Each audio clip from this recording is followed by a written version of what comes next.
How did you go from being in art school and attending an art college to getting involved with things like hypnotherapy and things like that? Kind of take us through that process a little bit.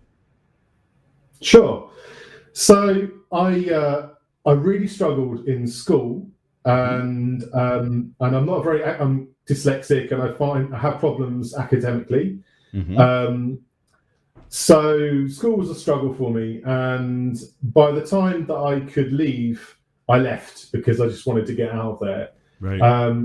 There was an art school literally just down the road from where I was at school, and I checked it out. I took my portfolio in, and they seemed really interested in what I had to express, but I was very surprised because I'd never had that response from anyone really. Right. So they really gave me the freedom to do really whatever I wanted to do, to kind of let the imaginative, crazy part of my brain just go a little bit wild. So It was perfect for me.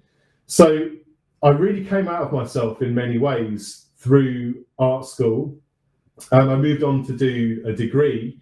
And again, throughout my degree, I did a lot of experimentation, like in terms of the work that I created, and in terms of, you could say, what I put into my body.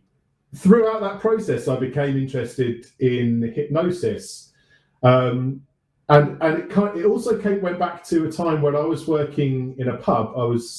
This is when I was 13 years old. I worked in this pub, and there was a guy who owned the pub was also a hypnotherapist, and he just seemed really interesting. So those two things sort of connected in my mind. I was exploring the mind, how it works, and suddenly I thought, I've got to learn more about this. Finished art college, and I knew that I didn't want a career in graphic design, which is what I was headed towards. Right. But by the time I finished art college, I was completely obsessed with hypnosis. So I enrolled on a diploma in hypnotherapy, and that's how it all began, really. And I knew almost before I started the course, I knew that this is what I wanted to do for the rest of my life.